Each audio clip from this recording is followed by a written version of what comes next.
Olá, tudo bem? Eu sou Ana Lucena, estou aqui para mediar e participar com vocês da 9ª roda de conversa do projeto Diálogos Formativos.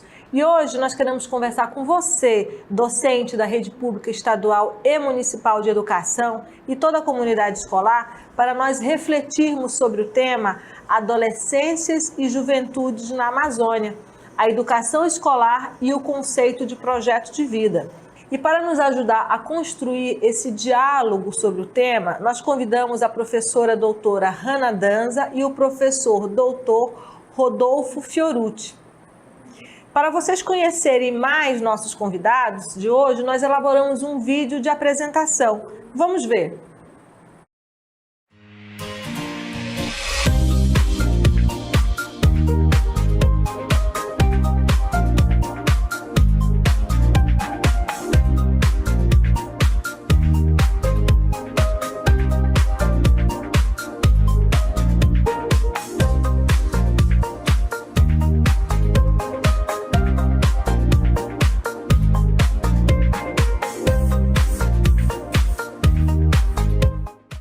Sejam muito bem-vindos, professores. Agradecemos primeiramente o aceite ao convite para hoje nós dialogarmos sobre um tema tão necessário e presente na educação de jovens e adolescentes.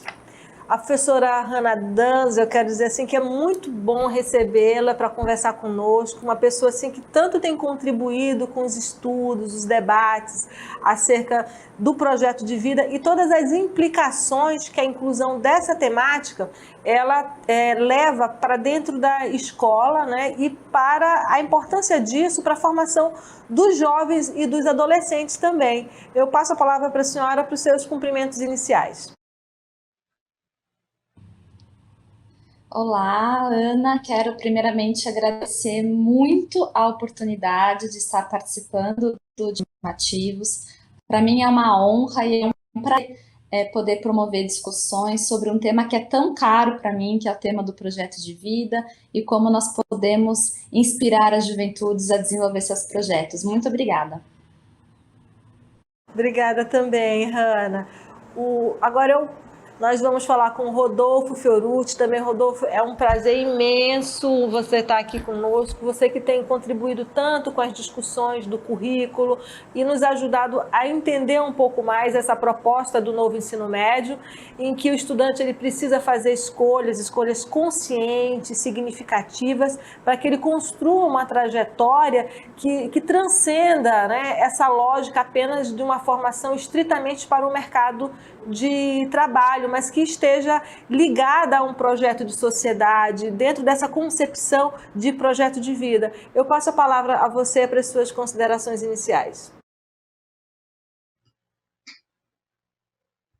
Bom dia, Ana, Hanna e todos e todas que nos ouvem.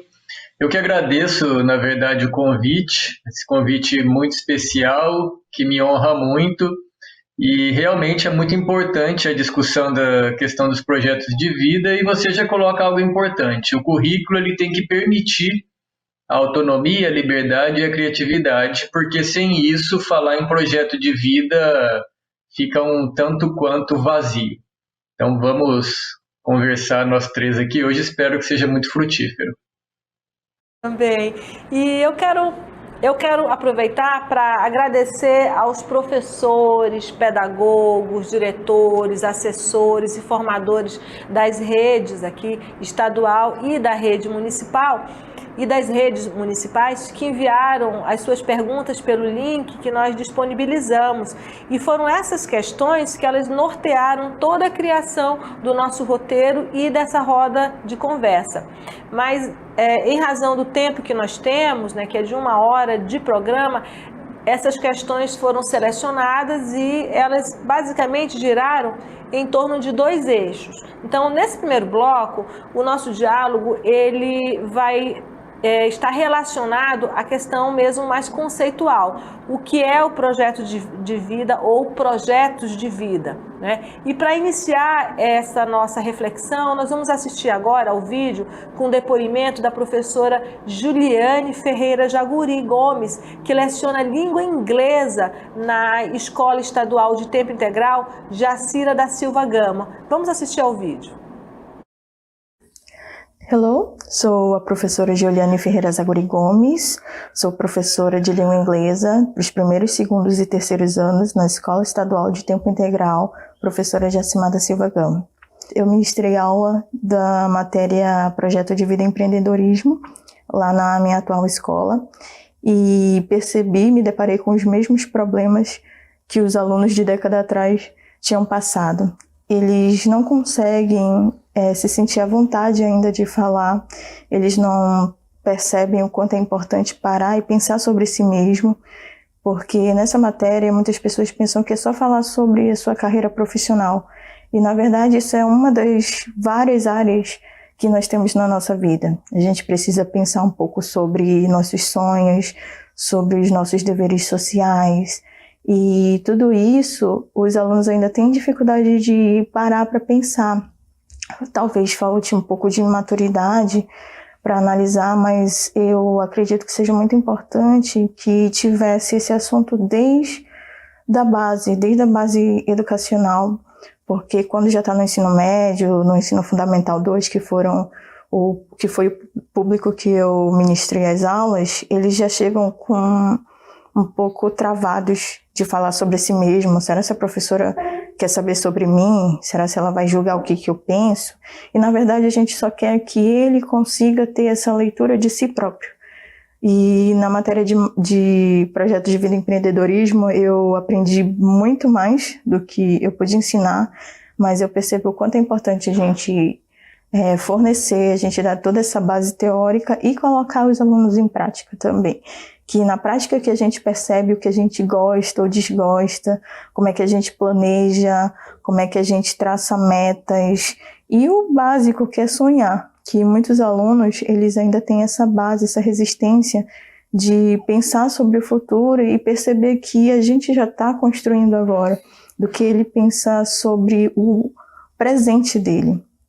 Então, eu acredito que nessa matéria, que é justamente a gente pensar sobre a nossa vida inteira, é muito importante falar constantemente. É muito importante a gente não pensar que tem que limitar, que tem que pensar por parcelas, que tem que pensar em caixinhas, porque a vida ela é toda misturada. Então a gente precisa ter um pouco de cada coisa para perceber que o aluno ele não está traçando metas para o futuro, ele está vivendo a vida dele agora dentro da escola. E a gente precisa fazer o aluno perceber o quanto é importante conversar, conhecer a si próprio e se manifestar, tanto no presente quanto para o futuro, e os caminhos que ele vai trilhar, os caminhos que ele vai escolher. Pois é, como a professora diz, a vida não é dentro de caixinhas, né? A vida está aí toda misturada. E eu passo a palavra para a professora Hanna para comentar sobre essa importância da escola em dialogar e despertar esses interesses e necessidades dos jovens, estabelecendo aí uma articulação que a gente vê como necessária entre a visão de futuro desse jovem e um trabalho pedagógico intencional desenvolvido na escola. Professora Hanna, eu passo a palavra. Obrigada, Ana. Quero agradecer também a fala da professora, que trouxe um depoimento riquíssimo sobre a experiência dela. E eu aposto muito que o projeto de vida ele tem que ser entendido não como algo a mais para a escola fazer. O projeto de vida precisa entrar na escola para reformular todo o sentido da escolarização, para que ele traga sentido para essas etapas formativas, né? Sobretudo para o ensino médio. O sentido da vida, ele é o primeiro ponto do projeto de vida, né? Se a gente for recuperar a trajetória de estudo sobre projeto de vida, ele foi iniciado com estudo sobre o sentido da vida. E é isso que nós precisamos trazer para os estudantes. O sentido da vida, como a professora bem disse, não está só no futuro. ele está nas experiências do passado, nas experiências do presente também. Então, à medida em que a gente possibilita que os jovens percebam os sentidos da sua trajetória, o sentido das suas atividades cotidianas, eles podem projetar isso para o futuro e encontrando sentidos para a vida futura. E esse é a grande tarefa do projeto de vida, que vai permitir articular todos esses interesses e necessidades ao redor de algo maior, que é um propósito. Obrigada, Hanna. E agora eu aproveito e passo a palavra, né, para o professor Rodolfo para comentar sobre esse importante papel da educação no desenvolvimento humano, né, de jovens e adolescentes, de estabelecer essa mediação entre conteúdos técnicos, científicos, né, com os interesses e as aspirações e necessidades dos jovens, para que essas necessidades, na verdade, elas se constituam numa educação que seja desenvolvente, integral do ser humano. Eu passo a palavra para o professor Rodolfo. Bom, primeiro eu agradeço a professora Juliane pela colocação da experiência dela trabalhando com os projetos de vida, e eu imagino, né, pelo tempo que venho trabalhando com o currículo, como eu falei anteriormente, que nós precisamos inicialmente mudar o currículo, né, construir um currículo que seja mais flexível, mais dinâmico, que se adapte melhor às regionalidades, às potencialidades dos estudantes, porque só assim eles vão aprender a se tornar autônomos, livres e poderão, a partir daí, criar seus próprios projetos de vida e criar transformações na sociedade, né? Nós pensamos e vemos na maioria das escolas do Brasil toda a vida, né? Não só na escola, na família, na igreja, na escola, nas universidades, nas instituições, toda a vida está organizada para você executar e obedecer. Tudo é regrado, nós não temos autonomia para nada. E aí nós exigimos que os estudantes sejam autônomos, libertos, empreendedores, as coisas estão fora de lugar, as ideias estão fora de lugar, né? Então, eu acho que nós podemos iniciar o debate a partir daqui. Se queremos seres desenvolventes, né, que desenvolvam-se e desenvolvam a sociedade consequentemente, temos que permitir liberdade e autonomia, e os currículos são cruciais para isso. Obrigada, Rodolfo. A próxima pergunta de hoje, ela vem da professora Elbia Sá Oliveira, da Escola Estadual Herbert Palhano, que é da Coordenadoria Distrital 3. E ela pergunta: como construir no adolescente e no jovem do nosso Amazonas não somente o conceito de projeto de vida, mas o despertar para a possibilidade de fazer disso um salto para uma vida melhor, apesar da situação de vulnerabilidade em que estão e se acham, às vezes, incapazes de emergir. E eu quero passar essa palavra agora, né? Essa pergunta agora ao professor Rodolfo, a partir da tua experiência vasta na formação técnica articulada com o ensino médio, como é que tu poderias destacar essa relação do projeto de vida numa perspectiva, como você estava falando há pouco, emancipatória do jovem, sobre a condução da sua própria vida?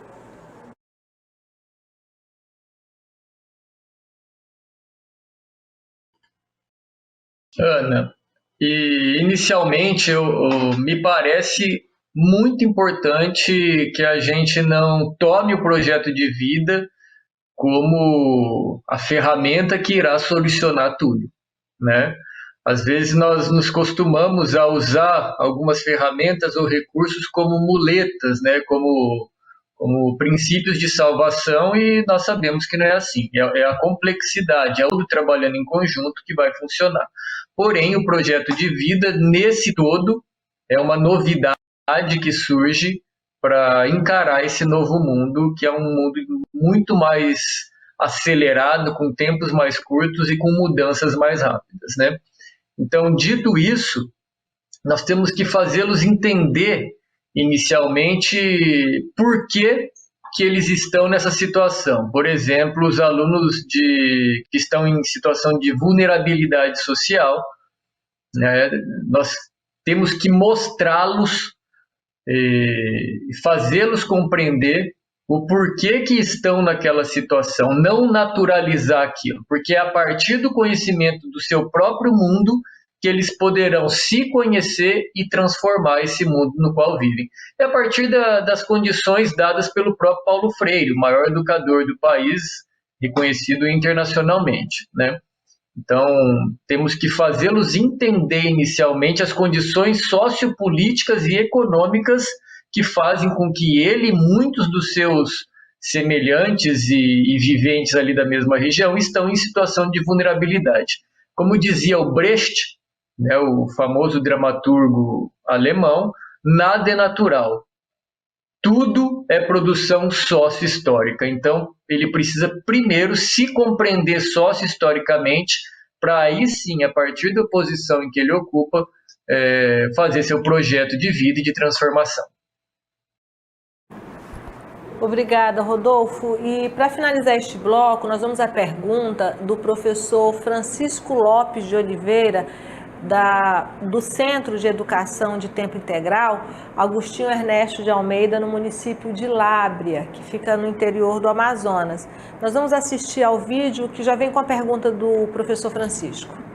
Olá, meu nome é Francisco Lopes de Oliveira, sou professor do CET Agostinho Ernesto de Almeida, em Lábrea. A minha questão é a seguinte: diante do atual cenário, como trabalhar o protagonismo juvenil em sala de aula e como fazer com que o jovem entenda que ele é o único e principal ator do seu projeto de vida? É isso, muito obrigado. Eu quero passar essa palavra aqui à professora Hanna, porque dentro da psicologia histórico-cultural, não basta apenas saber se o estudante tem ou não interesse para ele ser esse protagonista da sua história, né? E Rodolfo falou um pouco dessa questão que a gente ele precisa compreender todo esse contexto, né? Porque senão, numa visão muito fatalista, muito determinista, se ele não tiver interesse, então não tem mais o que se fazer, né? Se apenas ficar na dependência das disposições internas dos indivíduos. Mas a questão, na verdade, aí, né, que é a pergunta de ouro, né, é a gente tentar saber, ou pelo menos, né, é saber como esse interesse se dá, né, de onde ele procede, como se podem modificar ou mesmo ampliar os interesses desses estudantes. Professora Hanna, eu passo a palavra para você. Obrigada, Ana. Essa é uma questão de fato muito interessante. Nós devemos pensar que o projeto de vida ele é construído com base no conhecimento que o jovem tem de si mesmo e no conhecimento que ele tem do mundo. Essas duas dimensões devem estar o tempo inteiro presentes na construção do projeto de vida. Então, apesar de existirem muitas motivações internas para essa construção, existem no mundo inúmeras fontes de projetos de vida, inúmeras causas com as quais os jovens podem se comprometer e que podem motivar projetos. Nesse sentido, o papel da escola deve ser justamente ampliar o campo de possibilidades desses jovens. Campo de possibilidades é um conceito do Gilberto Velho que é muito importante para o projeto de vida. Afinal de contas, todos nós estamos inseridos nesse contexto histórico, político, social, econômico, que nos dá um campo de possibilidades. E esse campo ele pode ser ampliado ou restringido. O papel da escola é justamente contribuir para a ampliação do campo de possibilidades, para que os jovens reconheçam no mundo a infinitude de fontes de projetos de vida que podem lhes inspirar. E sobre isso, né, acho que nesse momento em que a visão de mundo do jovem é ampliada, os interesses são despertados. Então, de forma alguma, nós devemos pensar que o projeto de vida é apenas uma construção interna. O projeto de vida também é uma construção partilhada com outras pessoas, inspirada por outros agentes e que, inclusive, pode contribuir para a construção de um projeto de vida que não seja apenas individual, mas para um projeto de vida societário. Muito obrigada, Hanna, pela tua fala, e nós queremos aproveitar para agradecer aos professores Francisco Lopes, a professora Juliane Zaguri e Elbia de Sá, que nos ajudaram a organizar esse bloco com os seus questionamentos, né, e conseguimos constituir esse primeiro bloco de diálogos.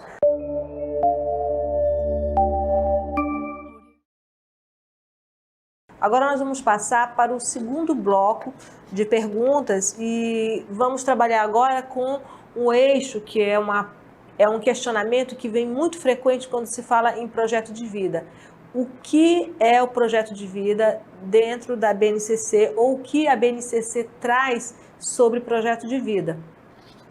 E o projeto de vida, seja como um componente curricular, como está sendo pensado em algumas redes, seja como um elemento integrador do currículo, ou mesmo de transição entre as etapas da educação básica, ele aponta também para uma necessidade de a escola ela ser percebida como um ambiente que acredita no potencial do jovem, né, que o reconhece como um sujeito da sua própria aprendizagem, né, que também pensa na questão do seu desenvolvimento, que valoriza, incentiva a participação dele e da escola e da comunidade na escola, ou seja, como um agente transformador, né? Alguém que também pode construir caminhos, né? Nessa perspectiva de um projeto societário, como a Hanna também destacou, de um modo colaborativo, levando a uma reflexão, a um planejamento das suas vidas nessas dimensões, né? Para além da questão individual, dialogando também com os seus sonhos, interesses, contextos, necessidades, porque a gente tem que pensar na etapa, né, em que ele vive do seu processo de desenvolvimento humano. E para isso nós vamos assistir a um vídeo com um questionamento do professor Rogevan Santos, que é da Escola de Tempo Integral Tarsila Prado, no município de Humaitá. Nós vamos assistir ao vídeo dele. Olá pessoal, eu sou o professor Rogevan Santos, eu trabalho no SET Tarsila Prado, aqui no município de Humaitá, e quero trazer à baila um questionamento sobre o projeto de vida. Nós estamos na Amazônia, talvez a região mais rica do planeta hoje, rica em beleza, cultura, biodiversidade e com um potencial econômico absurdo. Uma região com problemas, claro, como qualquer outra, mas notadamente um lugar de infinitas possibilidades. Então, como fazer esse link com o nosso aluno? Fazê-lo entender que seu habitat natural lhe permite sim sonhar e realizar esses sonhos. Carreiras relacionadas à questão do meio ambiente, da sustentabilidade e tantos outros nichos regionais que estão diante deles. Minha pergunta é: que estratégias usar em sala de aula para que o aluno desenvolva seu projeto de vida ou descubra esse projeto de vida, levando em conta todas as possibilidades da nossa região? Um abraço a todos. Caprichou no vídeo, né? Vocês viram alguns elementos da nossa cultura, da nossa gastronomia, né? Então lá Humaitá, aí a gente manda um abraço para os colegas de Humaitá. E eu passo essa pergunta ao Rodolfo. Nós sabemos que nos institutos federais, né, os conceitos de arranjos produtivos locais e culturais, eles são decisivos na gestão da oferta de cursos e na própria construção também do currículo. Sem querer te pedir aqui uma receita de bolo, não é o caso, né? Mas como nós podemos desenvolver, a partir do trabalho com projeto de vida, atividades que integrem o currículo com a identidade cultural do povo, né, as nossas potencialidades regionais, enfim, como no projeto de vida essas noções de território e das singularidades amazônicas, no caso você falando da sua realidade, elas podem ser assumidas pelos jovens em seus projetos de vida também.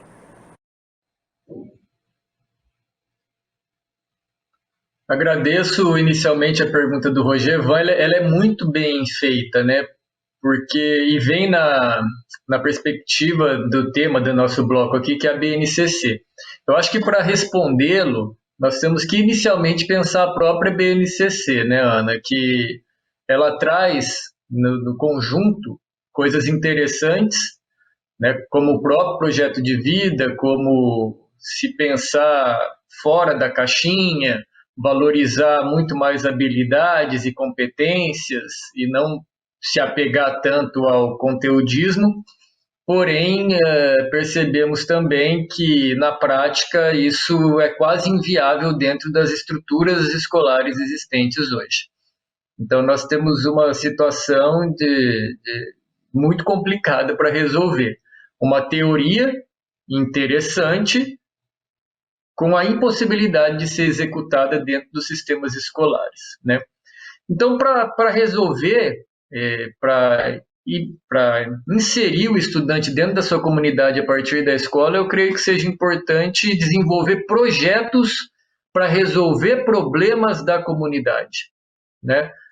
Ou seja, trazer os problemas para dentro da escola, talvez trazer as pessoas, os empreendedores, os pequenos negócios, as famílias, e construir projetos com os estudantes, deixá-los livres para pensar como resolver aquilo, e a partir disso nós manusearmos os conteúdos para dar conta de uma realidade efetiva.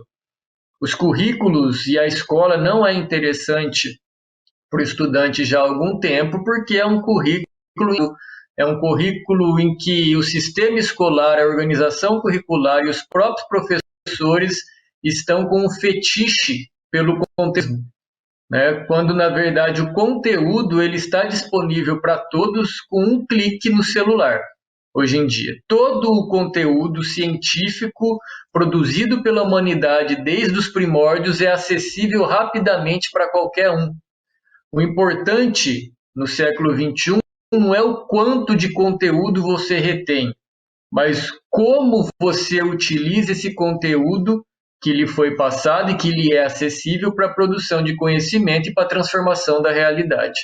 Então, eu insisto sempre que é preciso reorganizar os currículos escolares, porque nós precisamos dar autonomia e liberdade para os estudantes e para os professores. Sem isso é impossível projeto de vida, sem isso é impossível pensar em projetos junto à comunidade, sem isso é impossível pensar em inserir os estudantes na sua realidade. É preciso dar autonomia. O Alexandre Dumas, né, o autor, né, dos Três Mosqueteiros, o famoso autor, ele tem um pensamento interessante, que é o seguinte: como pode as crianças serem tão inteligentes e os adultos tão tolos? O que acontece nesse processo do desenvolvimento da criança para o adulto, em que ele perde toda a curiosidade, criatividade, liberdade, e se torna um adulto limitado, burocratizado, sem iniciativa? Eu acho que a escola tem um papel muito importante nessa restrição da potencialidade do ser humano, quando, na verdade, ela deveria ser um elemento exponencial de expandir o conhecimento e a liberdade.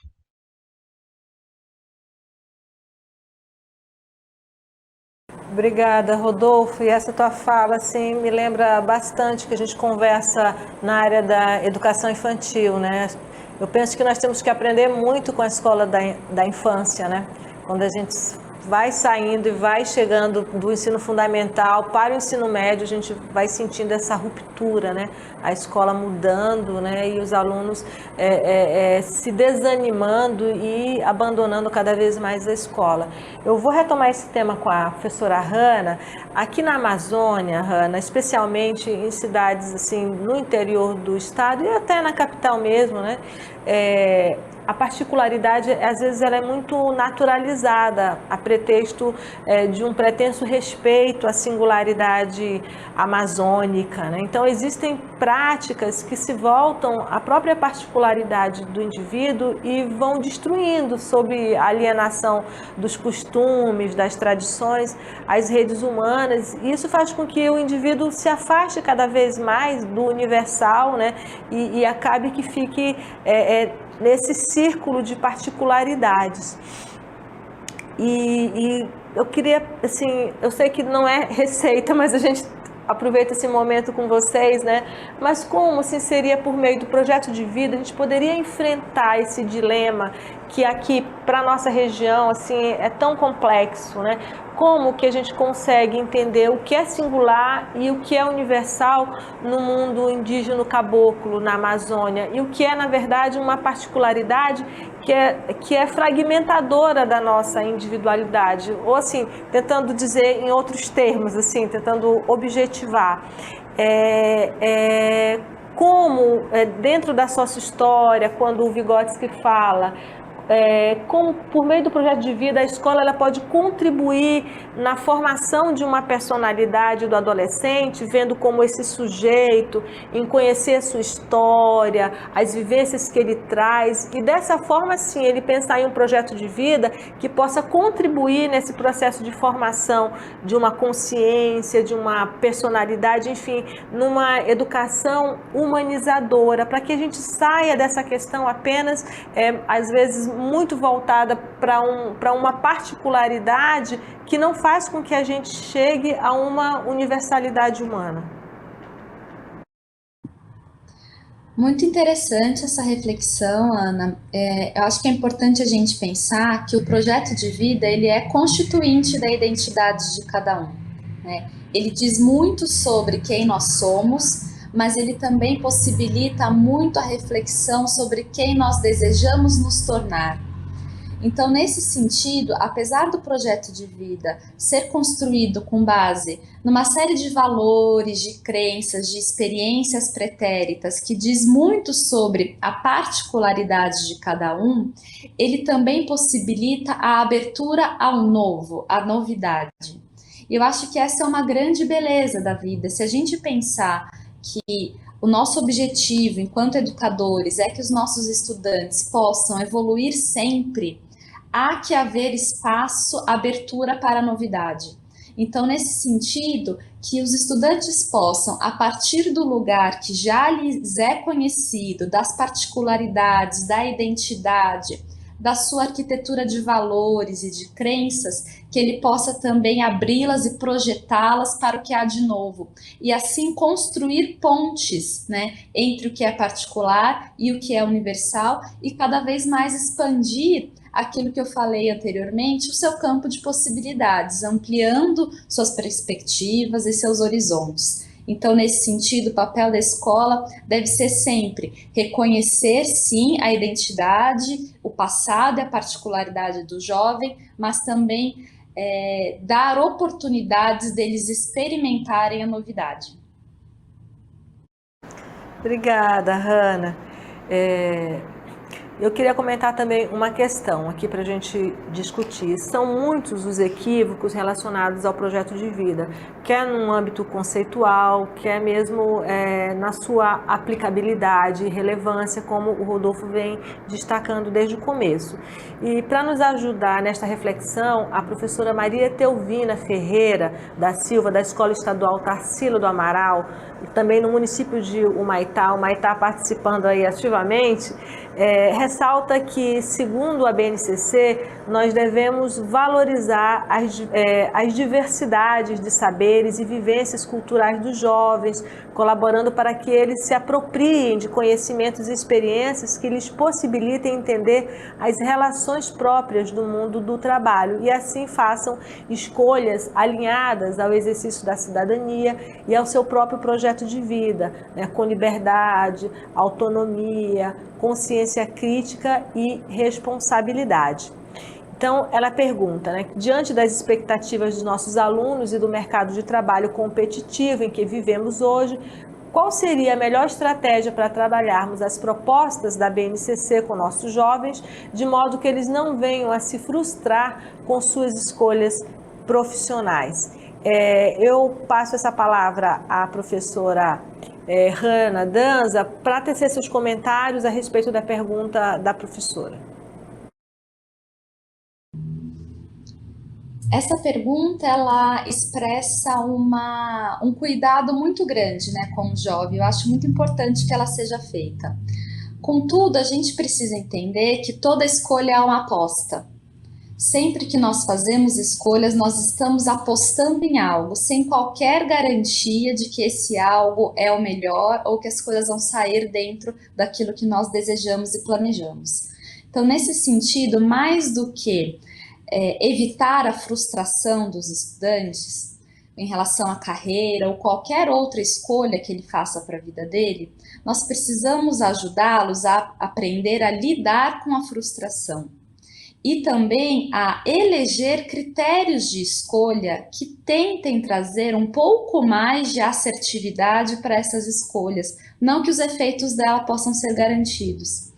Quando eu estou falando de critério de escolha, eu acho que é muito importante, se a gente resgatar a etimologia da palavra critério, ela vem de crises, né? Porque justamente quando a gente se depara com uma escolha, a gente entra num processo de crise que é tomar decisões que têm impactos severos. E impactos que precisam ser refletidos, as suas consequências precisam ser pensadas. Então, acho que esse é o foco do professor, do educador com esse tema. Ajudar os estudantes a aprender a lidar com a frustração, a aprender a construir critérios de escolha e também, fundamental, a entender que as trajetórias de vida, profissionais ou pessoais, elas são reversíveis, é possível fazer desvios. E a verdade é que uma trajetória linear, ela é a exceção, ela não é a regra. Então é muito comum ouvir do jovem, como eu vou fazer agora escolher uma carreira para o resto da minha vida? E, na verdade, essa é uma crença que precisa ser desconstruída, porque a maioria das trajetórias profissionais não colocam um profissional em um lugar onde ele fica para o resto da vida. As trajetórias profissionais são múltiplas, cheias de idas e vindas, retomadas, mudanças, e o mais importante é ajudar os estudantes a perceber isso, que as escolhas nem sempre são definitivas. Obrigada, Hanna. Você fala assim, vai ampliando, vai abrindo e vai dando assim aquela esperança, né? Assim, o bom de trabalhar na educação é que a gente sente, né, que a gente está trabalhando com algo, né, que está sempre nos levando para essa esperança. Mas eu quero destacar aqui um outro ponto importante para a nossa reflexão, e ele está sinalizado agora pela professora Maria de Fátima, da Escola Tarsila do Amaral, de Humaitá, e ela relata que a equipe de professores da escola em que ela trabalha iniciou os primeiros movimentos para a construção, desenvolvimento e aplicação de projetos de vida dos alunos e que pretendem retomar essas atividades tão logo a escola volte nas suas atividades presenciais. Porém, nas análises preliminares desses projetos de vida, o que chamou a atenção da professora Maria de Fátima foi o fato de que, por serem oriundos, né, do interior do estado, de famílias de baixa renda, muitos desses projetos apontam para certa inviabilidade do ponto de vista mesmo da sua implementação, dos custos financeiros, né, que viriam a partir dessa escolha. E, nesse sentido, ela pergunta, existe algum tipo de fomento por parte do governo para viabilizar e incentivar o desenvolvimento de projetos de vida dos alunos, em especial das cidades do interior? Mas eu gostaria de reconstruir essa pergunta que eu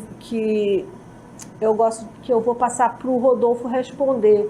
Eu sei que isso aí depende de uma política de Estado, né? Mas, Rodolfo, considerando aí a tua experiência nos institutos, como é que você poderia nos ajudar a entender um tipo de articulação, né, em que o estudante, durante o seu projeto de vida, ou até mesmo depois que ele sai do ensino médio, né, ou da educação profissional articulada ao ensino médio, ele tenha algum tipo de possibilidade de que aquilo que ele projetou, que ele planejou, possa ser algo execuível, algo que vá ser implementado quando ele sair da escola.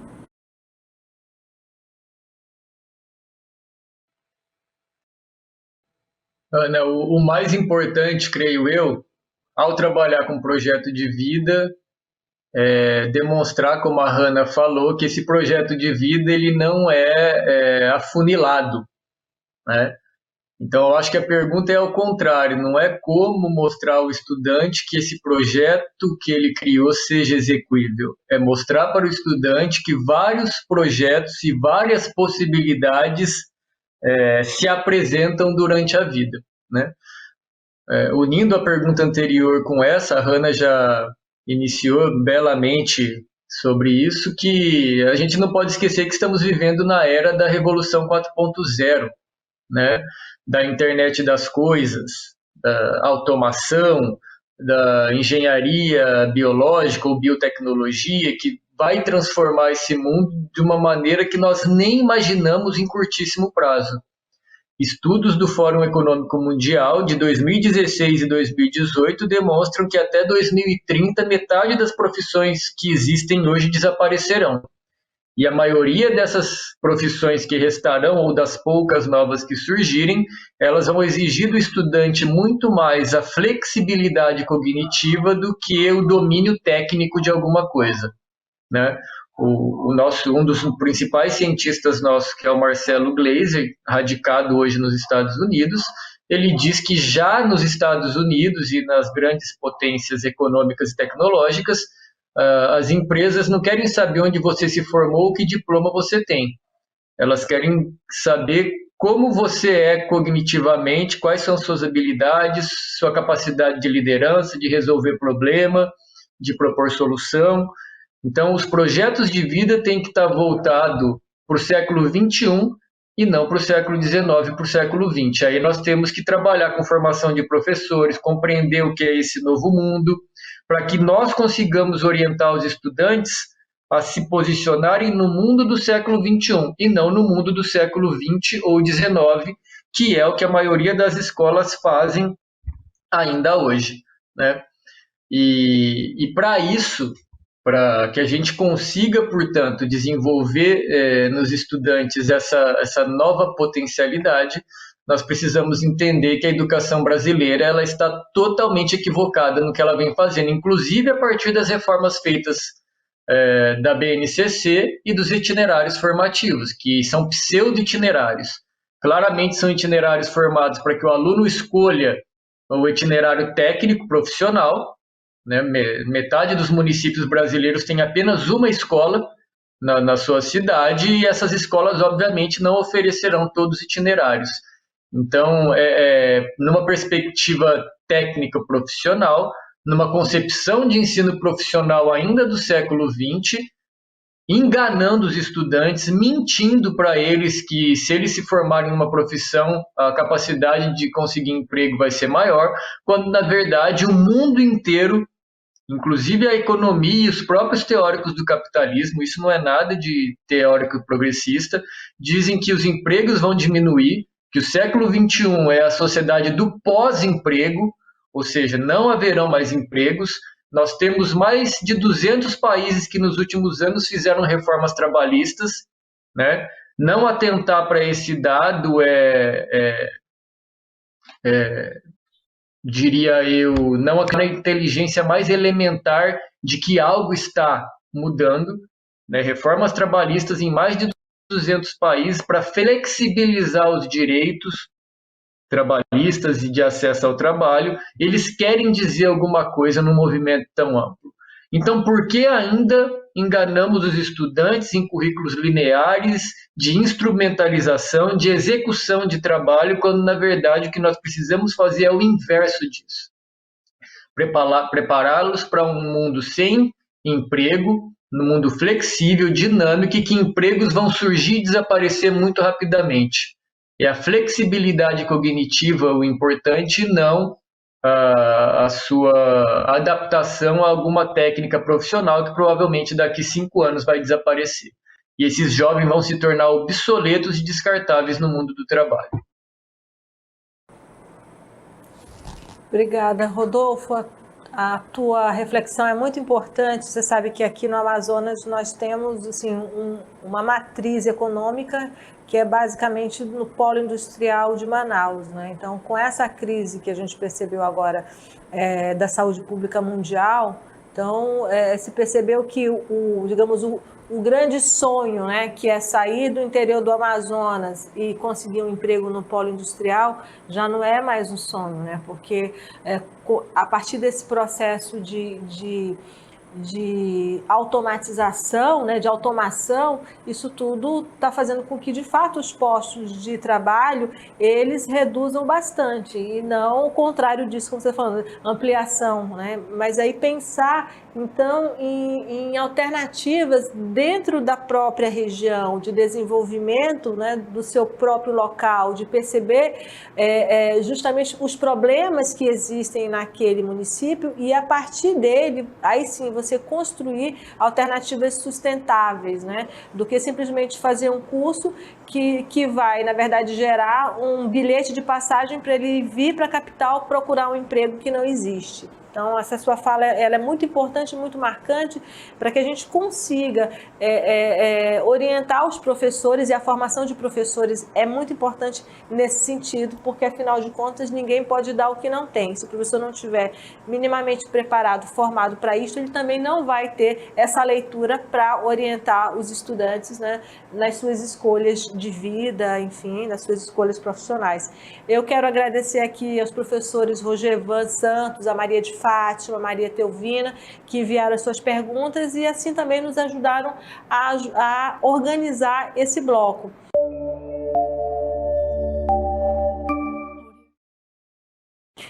Agora nós já vamos para a finalização do nosso programa, assim, passa super rápido, e eu quero agradecer a participação da professora doutora Hanna Danza, professor doutor Rodolfo Fiorucci, são tão jovens, a gente até viu, são tão jovens e tão lindos, né?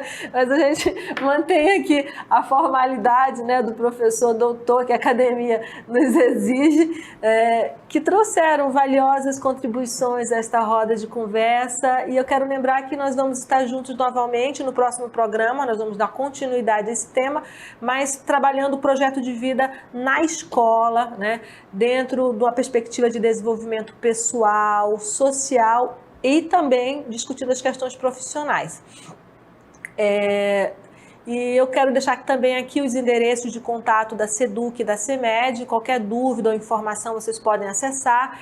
Eu agradeço aqui em nome da SEDUC Amazonas e da CEMED Manaus, e vou deixar aqui um alô especial às nossas equipes do CEPAM, lá onde eu sou diretora do Centro de Formação, e da DDPM, onde a professora Rita é a diretora da divisão, né, de desenvolvimento profissional do magistério. E nós estamos sempre à disposição da comunidade escolar nas nossas ações de formação profissional para a educação no Amazonas. E o programa de hoje, brevemente, ele vai estar disponível também no YouTube, na plataforma Saber Mais e também nas nossas redes sociais. E aproveito para convidar todos vocês para ajudar a preparar a nossa próxima roda de conversa, que vai ser no dia 19 de agosto, deixando a sua contribuição no nosso grupo, que já está aberto, tá? A partir de hoje vocês já podem buscar o grupo, né? E vocês também podem nos seguir no Instagram, lá vocês vão ter outras informações, a playlist dos nossos programas, os links para saber como assistir. E o recado final é para o bem de todos nós, por favor, se saírem de casa, usem máscara. Um forte abraço e até o próximo programa.